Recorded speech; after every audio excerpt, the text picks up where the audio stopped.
questions. We had questions and questions, and then we'd end up in 2013 with outputs, so that's very, very nice for us.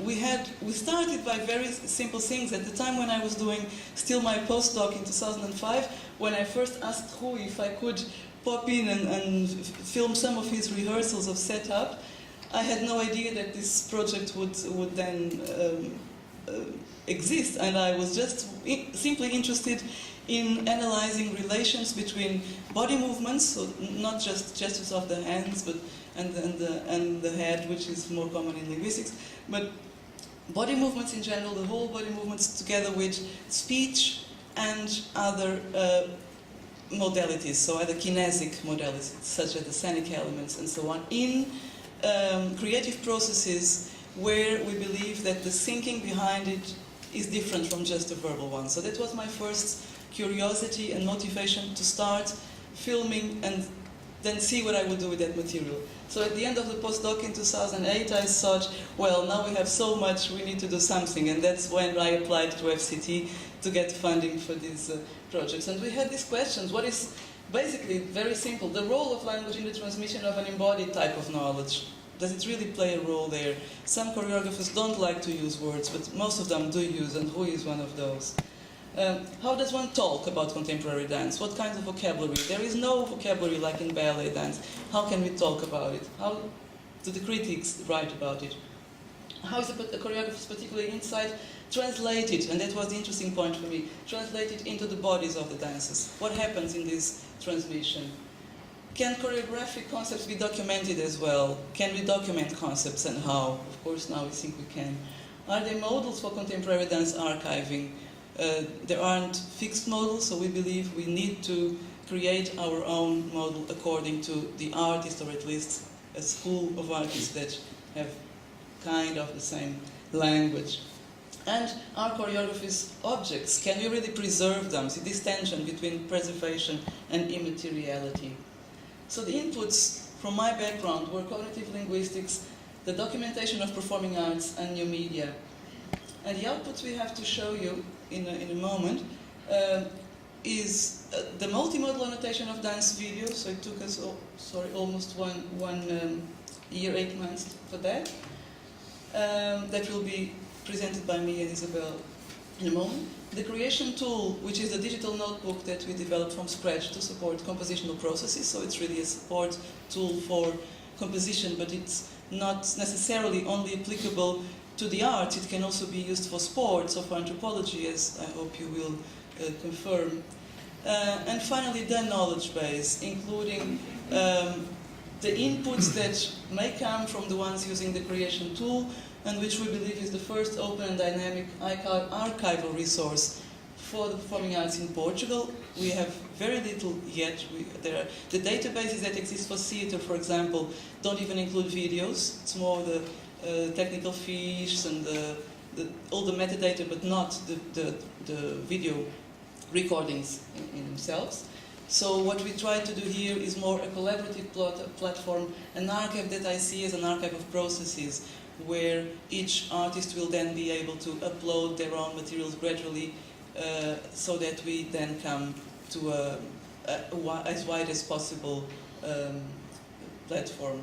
So the interfaces now in the order look like this. This is what we now, the interface we have for the annotations that have been done during this first year of the project in ELA, another video annotator but for linguistic purposes, and they have been exported to our new design and knowledge base platform, so that we can browse through the categories, the tiers that we have analyzed. So we have a lot of them, such as scenes, conceptual metaphors, key themes, scenic elements, and so on. So at the moment when it's working online very well, now almost running well for most of the videos, but well, I must say that only for the videos at this moment by Voyorta, because those were the ones that we annotated in this way, of course, not for the other ones that artists may upload, and the annotations will have to be done by them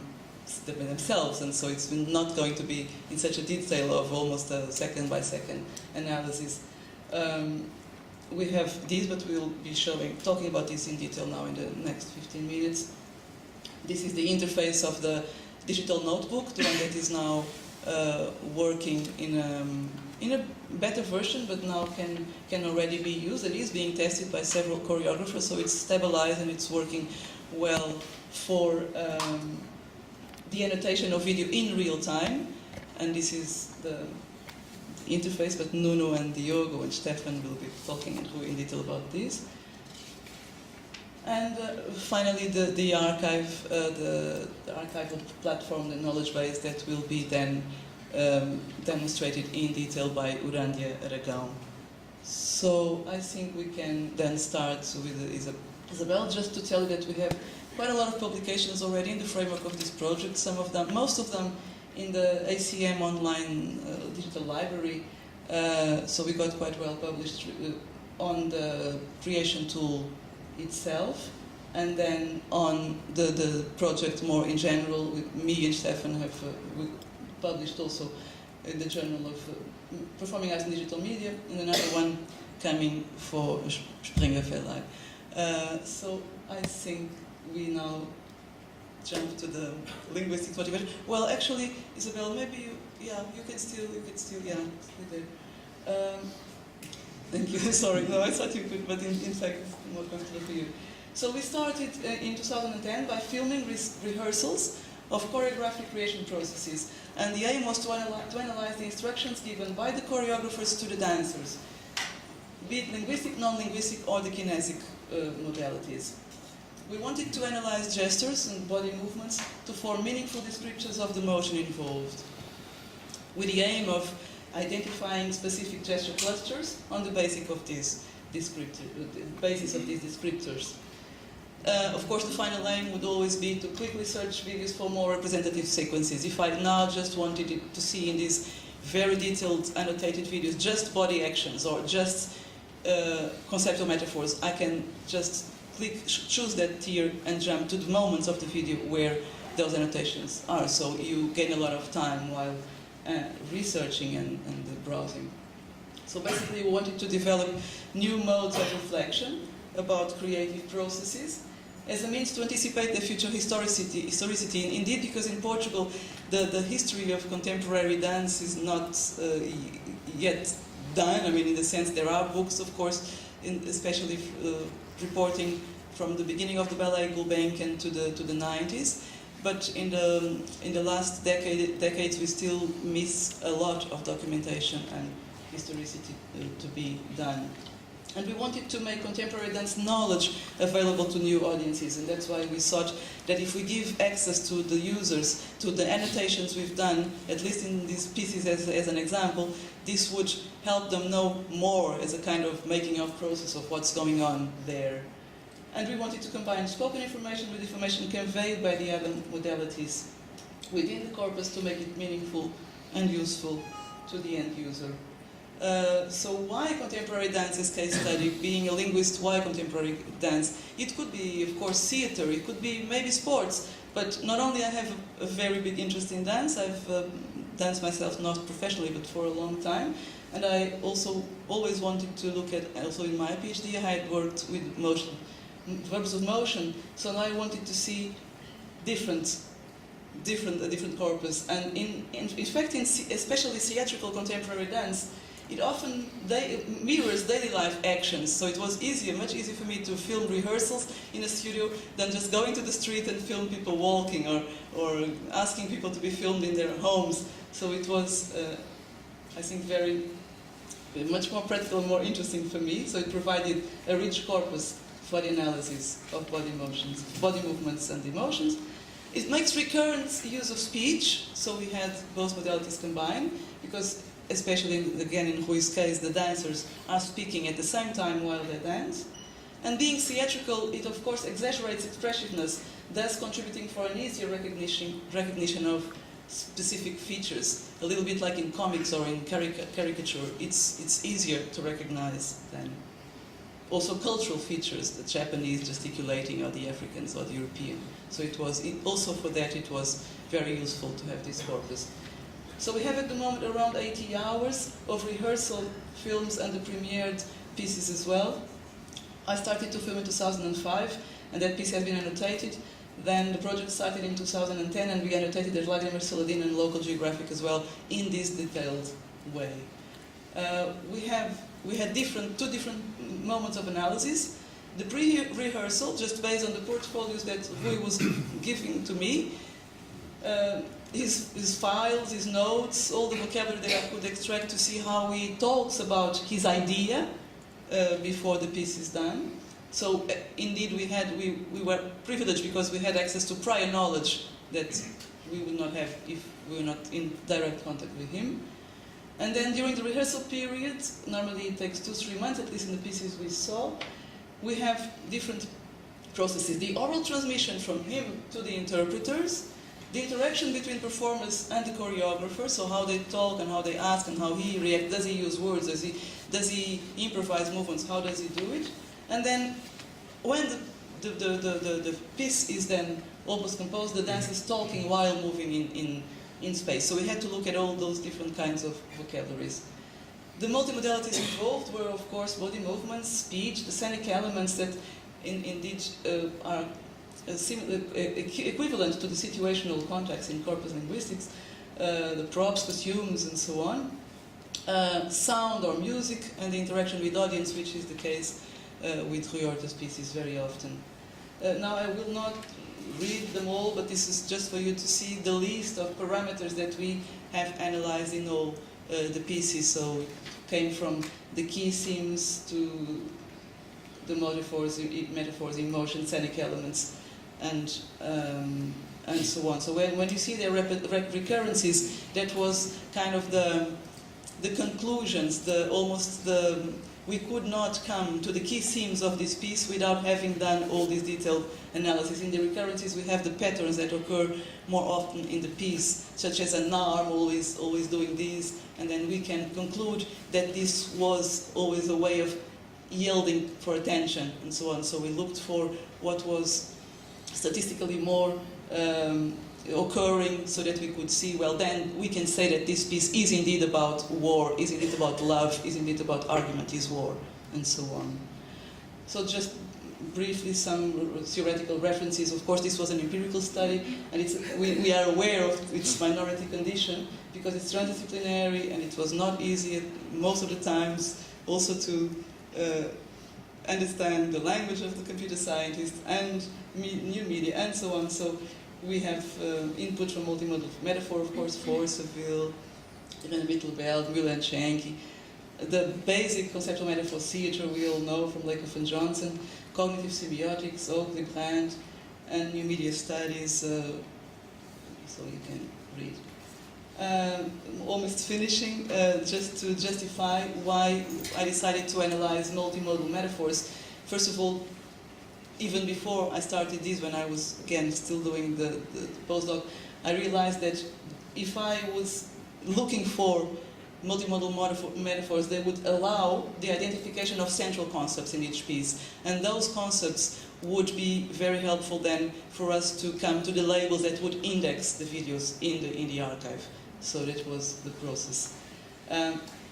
According to the conceptual metaphor theatre, metaphors are crucial in systematically structuring thought, not just language. And over the past 15 years, much work has been done to theorize also non-verbal and multimodal metaphor. And that's why I invited Seville and Mittelberg, so I think it's very interesting at this moment. So we definitely argue, after all this time of research, that metaphors in theatrical dance are multimodal. They are blends of speech with other vocalizations. Sometimes it's singing, sometimes it's just sounds or people crying, which then create this intrinsic connection between body movements and scenic elements. And also, such as in film, they are non-linear, of course, they unfold in time. Targets and sources may be represented seconds, but sometimes many minutes apart, so that at the end of those many minutes you finally understand, oh, that was the end of this metaphor. And also the target or source domain can even be cued musically as well, or via a sound effect, thereby turning the metaphor into a multimodal one. So, good morning again. I'll just make a very short introduction to the tools that we built, and then Diogo and Stefan, and maybe Luis will talk a bit about the experience of building and using these tools. So this is also a research project in terms of computer science and interaction, and these are some of the teams that we are exploring besides supporting a certain type of users or a certain type of actions. We built basically two different tools. One is the creation tool, and that's the one we are going to show first, and that's the one I'm just going to talk about, this one, and then the archive Ren will be presenting this one. So the idea is we have been working for a long time on video-based systems and video notation, and the idea is to use video notation as a way to support a creation process in dates. As Carlo mentioned, it can be applied to other areas as well, but in a way we did the technology open enough to be used for other types of human activities that involve capturing with video. So basically what we are doing is to capture video, and in this case it's for rehearsals, and use these as ways to experiment with interaction, because that's the team where we research. So we are on the computer science side, but more on the interaction part with humans, of course. And we are interested in how people learn with this type of technology. How do we extend content beyond what's there in the video? So the idea is to extend what's the video captured from the rehearsals and get more content, and they experiment with different types of interaction types. For example, we have used both touch and pen-based interaction because we feel that these are natural for the users to work with. We also used voice as a way to record annotations. That's another way to naturally interact with systems. So in a way, we are trying to go as in the direction of how people communicate in this tool. So the basic techniques that you experimented were video notation, sketching over the live video that will be shown in a couple of minutes, and we did some work on motion analysis, although this is more experimental work, and it can be used in some limited conditions, but it's not in the final version. So all this is combined into the creation tool. So this is one of the interface that will be shown. I have this slide here just to show that we have different ways to interact with the system. We can just touch or write on top of the video screen, but then we can also use a mobile device to control some of the functions. For example, if you want to start recording and the choreographer is away from the tool, you can just start that from the mobile device. And you can also record audio comments that can be done with a standard Bluetooth headset or another type of microphone. So the types of annotations, the type of content that we can add to the tool are marks, and marks mark different places in the video where relevant events happen. For example, the lights change or a different performance started the performance. So these annotation marks are semantic and can be defined by a given choreographer for a specific type of performance. We can record audio annotations, and these are synchronized with the overall video. We can also type text using both drawn text with a pen or just typing with the virtual keyboard. And we can also add hyperlinks to the content, so this can connect the current rehearsal video to external content via URL. These are the different annotations. I'm just listing those here, and then Joe will be showing some of these working, because it's just here to add this list before and show how it works. So this is how the tool looks, just to explain, and then again Joe will be showing it working. So we have both the area for drawing, and this is the video part that is captured. It can be live or with recorded video. Another theme in terms of research that we explored here a lot, I'm not going to go into the details, but we have explored the notion of time and real time and rehearsal time. For example, if you are watching the performance live, you really don't have the time to make the annotations, so we have to delay these and present a video view that is delayed over real time. So we explored a lot of these issues dealing with time. Time is, of course, essential to dance and other types of performing arts. And we are very interested in this type of representation and this type of discussions as well. So we have a timeline that then we can access the annotations and the content, and we can go back and forth in this annotation track. These are some other ways to interact with the tool.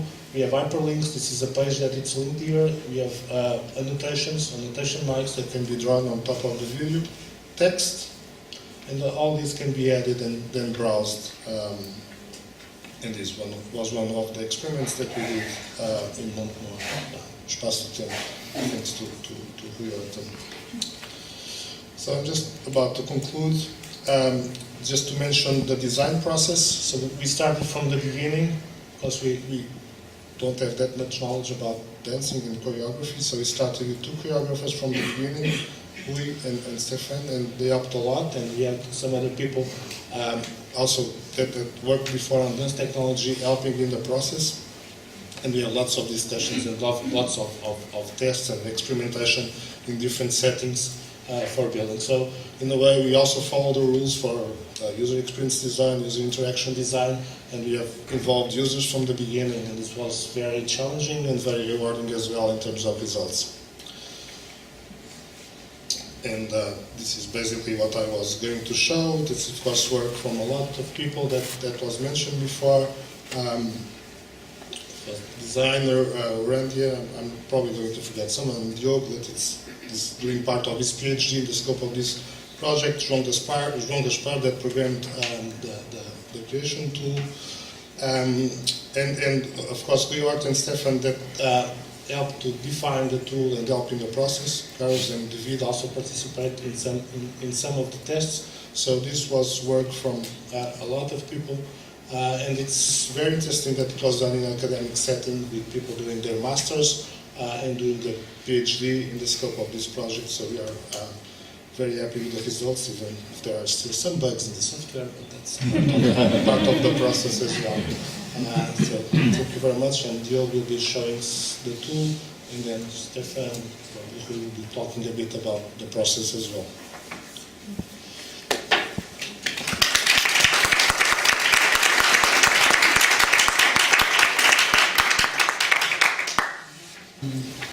I'm a PhD student, completed from Computer Science Department, working with Nuno. Most of my research here was to push a little further the idea of annotation, and particularly focused on pen-based annotation of video. Most of I'm going to show you it was developed by the master students João Gaspar, João Silva, that was focused on the motion tracking, and Felipe Cruz helped us in solving some bugs, and Randia that made all the design of the tool. Yeah. So this is our tool. It was mainly developed for tablet PCs.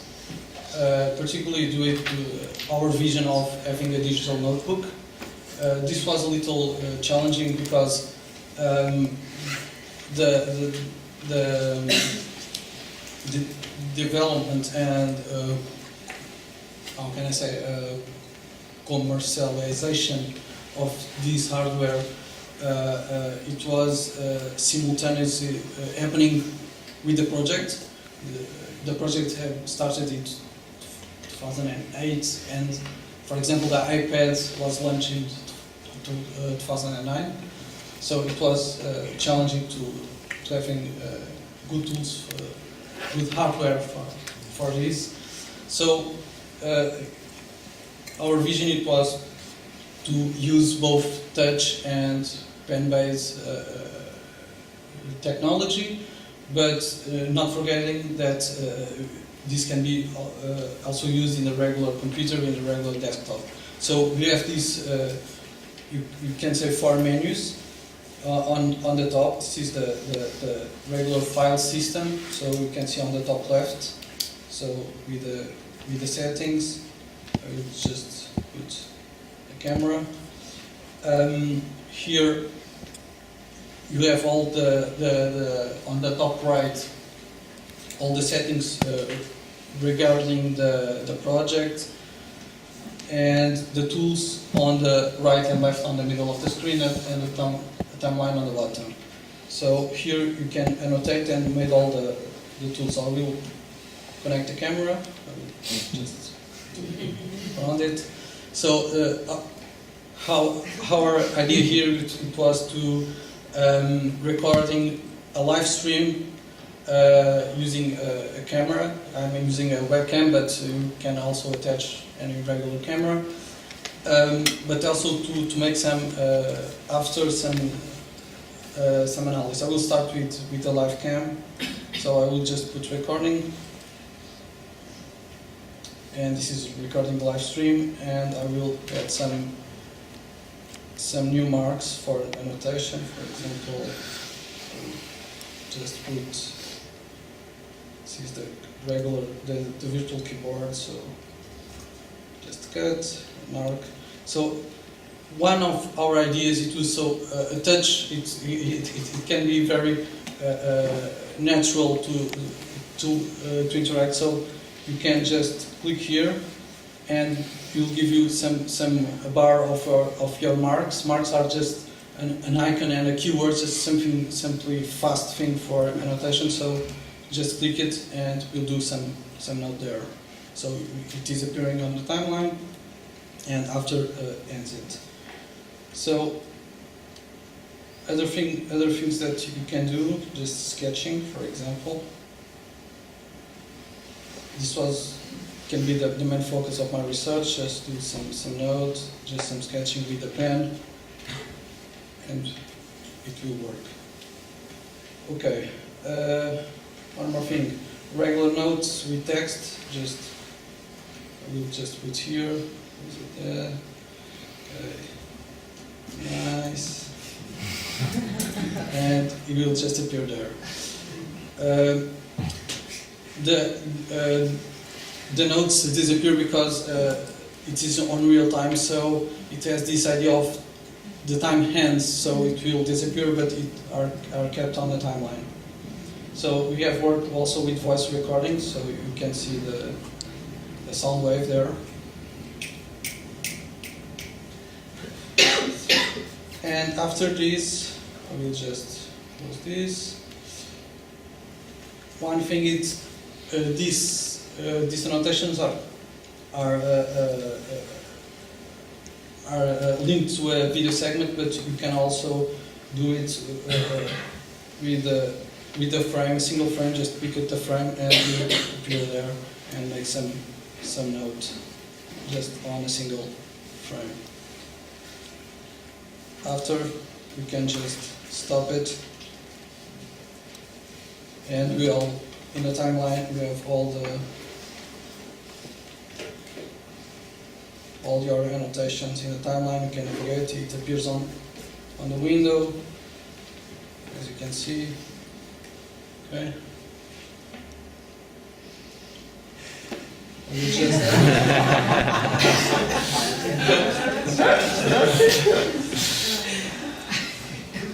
I will just show you one test that I made yesterday with a record stream that we made in Montemor, in Espaço do Tempo, with some of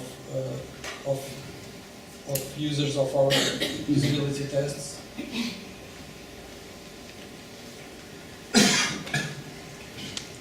So,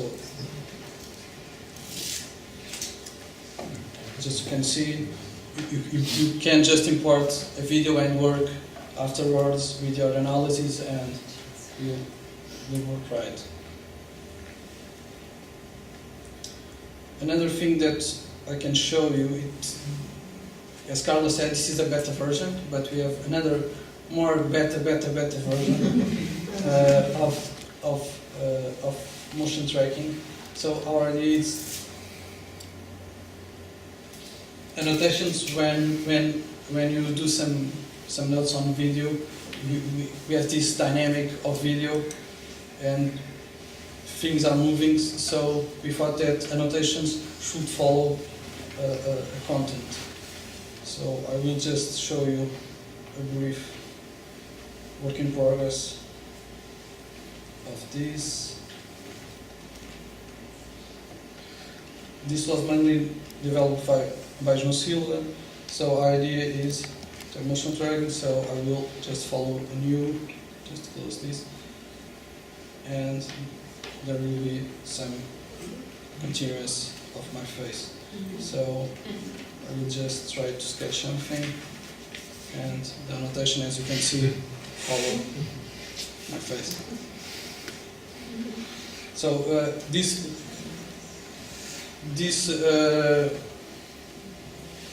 works with any camera, but we also tested with the Microsoft Kinect, and mainly the difference is here you can use any camera with this particular algorithm, the TLD.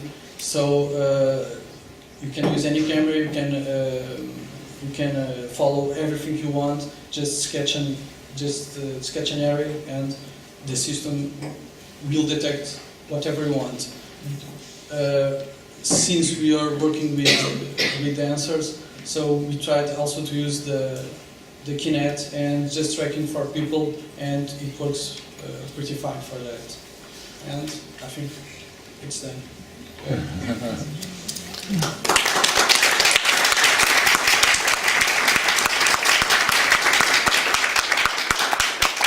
Okay, so as this is starting up, I would really like to express my gratitude to Carla and to Nuno to invite me onto this project, and to Rui to host us a couple of times at Espaço do Tempo. It was quite a challenge for me, even though I work with new media technologies for some 15 years now, and meanwhile consider myself as much an interdisciplinary choreographer as I would consider myself a theatre interaction designer. But I like my moleskin, so they had really to convince me to use this creation tool and to do some tests.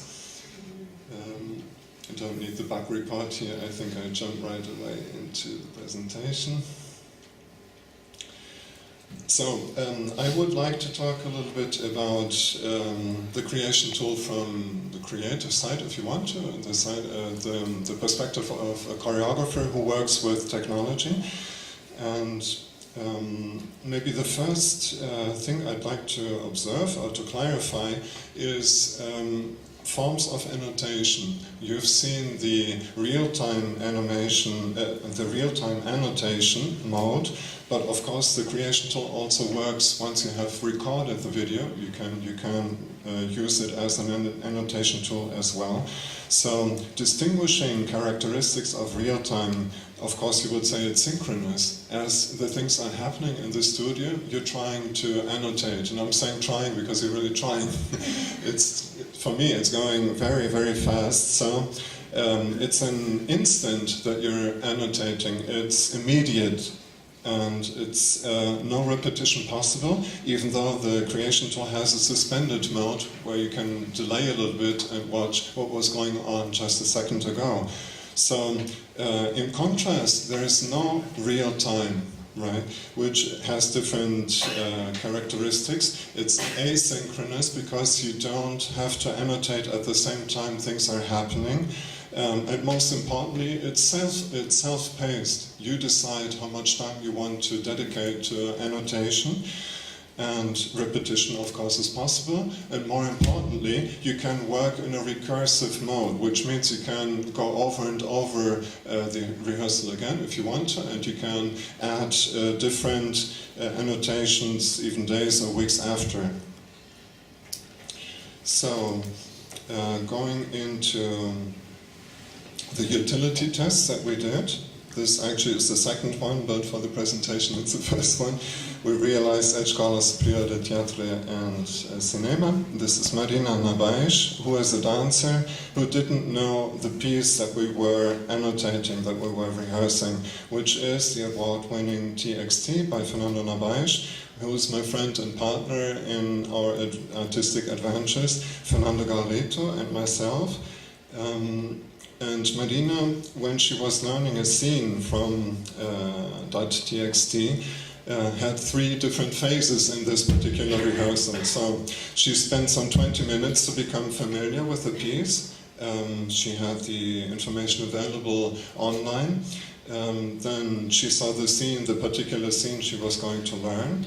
She took 30 minutes to use the different tools that Diogo just presented, the markers, the icons, the ink annotations, to prepare for learning the material. So quite a different way of doing repertory. And then she had 30 minutes to use the side-to-side and the overlay display modes that we haven't seen in Diogo's presentation, but I think I have an image here, to compare her performance to the original performance, to the original piece. And it was quite interesting because the original performer was a man, Pedro Ramos, and she is a woman, and it was amazing in the overlay to see how different the movement qualities were. So that was quite a surprising effect. Here you see the creation tool. You can see the 2 side to side. So you can see the original and you can see what you are recording at the moment. And then there is an overlay where you can see both videos at the same time. The surprise, I like the concept, the rehearsal with Marina had the elements of real time and non-real time both in the same rehearsal. So it's not like you're annotating in rehearsal and you go home and annotate at home, but you can, in a rehearsal, use both modes of annotation. So for her, consulting the information was a non-real-time task, and the self-paced multimodal annotation also was a non-real-time task. Then for myself, when I did the live comparison between her performance and the original piece, was a real-time endeavor, a real-time task. And then Marina saw the recorded comparison, so she could compare herself to the original choreography. So you always work with both elements, at least the way I work and rehearsal. What's fascinating for me is expressed in the concept of serendipity, which simply means that you discover things almost by accident, but you're prepared to discover things. You're looking for similar things in your tasks. So Marina and Pedro's different movement styles became very clearly visible in an overlay mode. And here's the limit of my monoskin, it can't do that for me.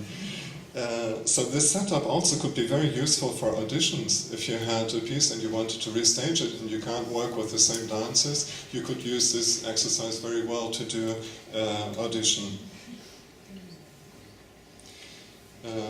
Going on to a different usability test, which actually in real time was before. Diogo has shown the live video streams. If you imagine, just like Diogo did, you have a dancer rehearsing in the studio. But the piece is like our TXT piece, using particle systems projected on a video screen, semi-transparent video screen, like here in the image. Text particles, then it's quite a luxury situation to have a theater prepared for this setup. You can't do this in a studio usually. So with the creation tool, what you can do, you can have a video stream 1 with a particle, the text particles coming in, and you can rehearse them. So even the programmer or the interaction designer can use the programmation, the media programmation, and overlay it with what the performer actually is doing. So I found this quite useful. I mean, of course I could do this in a video editing program, but what's really useful is that you annotate your observations and use them later to develop. So again here we have the 2 elements of real-time and non-real-time. The first one is experimenting the particle systems in overlay mode. You would do that in rehearsal in real-time. In non-real-time is the self-paced multimodal annotation, in this case for the programmer, for the interaction design development. Now imagine you wanted to restage, you go to a different place, you show your piece in Brazil or in France or wherever we went with the .txt, you could use the reference video, the original video, to restage at different venues. As theaters are of different sizes, that is a very useful use for the creation tool for me. Then you can go back to your hotel and do the annotations for calibration and adjustment. So also for the programmer, interaction designer, the creation tool is quite powerful. Moving on.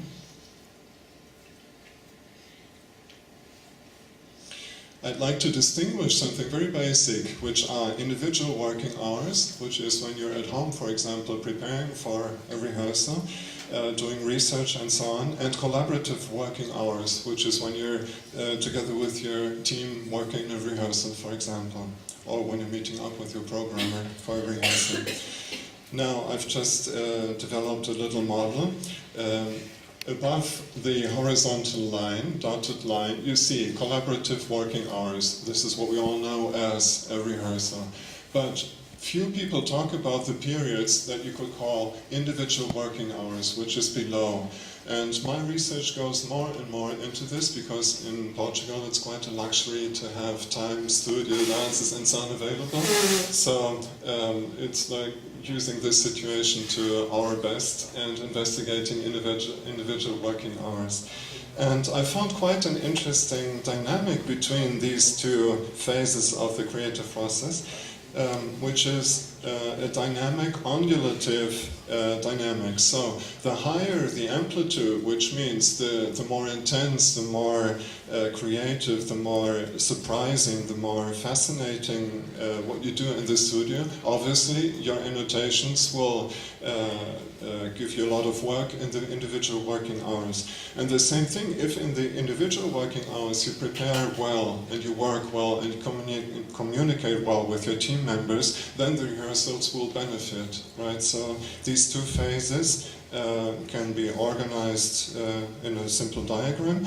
The C is the choreographer, the AC means annotations that the choreographer prepares, P is the programmer, AP is the annotations that the programmer does. And this simple diagram shows, for example, a residency where you go and work in different rooms on programmation, on choreography, then you get together, you experiment both together. Then during night you prepare for the next day and do separately your annotations. And the next morning, which is the last phase, you get together and you share your annotations. So the performance, the rehearsal process can be more enriched by these annotations. Now I'll show you. Before I'd like to distinguish, I'm not very much a fan of assistant-aided annotation, and Isabel was mentioning it. You have 4 annotators and they give you 4 different annotations. Assistant-aided for me would only make sense if I had the chance to work with an assistant continuously. But the work we do is more project-based, and so I would call our type of annotation individual specialist annotation. I'll show you a short video of our new production. You could call it a social robotics theater piece. You see the actor here, Miguel, in what I would call a first impression from one of the first rehearsals, working with this flying object, which is from a French company, a helicopter called Adaptation.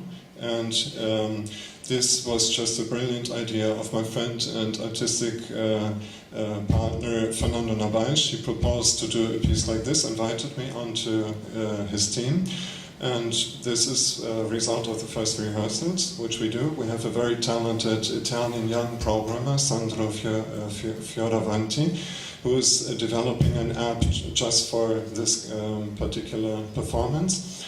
And you see the cameras which are part of the art-round, the vertical cameras filming the dancer from above. And then we invited the coach of Miguel, actually, Diana, who is not only a brilliant dancer, but also trained in aerial silk techniques.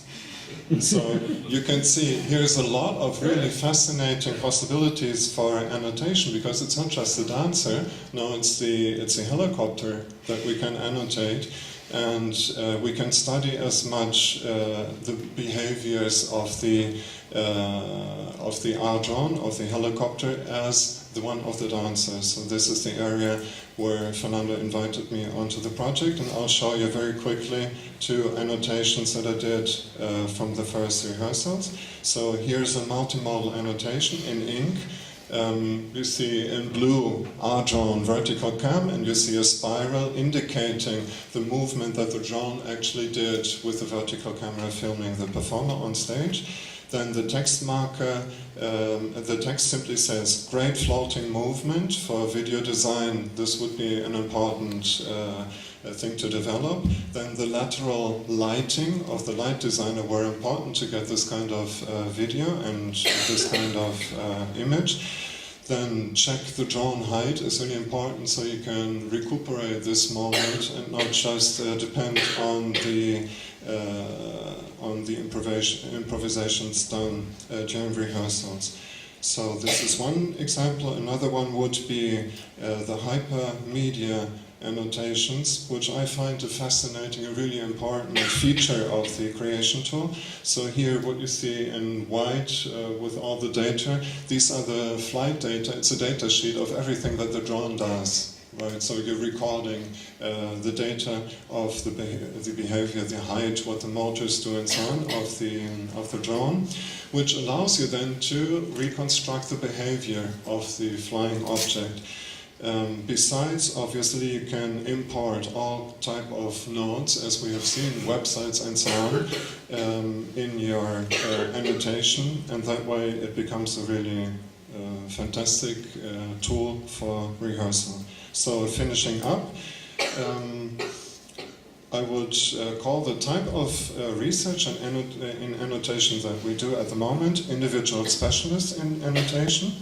We only do it during the individual working hours, so we don't do it during rehearsal at the moment. We have 2 purposes: documentation of selected important material and detailed observations, and then of course 2, the preparation of collaborative working hours, which is the rehearsals. ICARES will be presented this afternoon in a quite different perspective by Fernando, so I don't need to talk too much more about this at the moment. Further information you can get at this website, and thank you very much for your attention.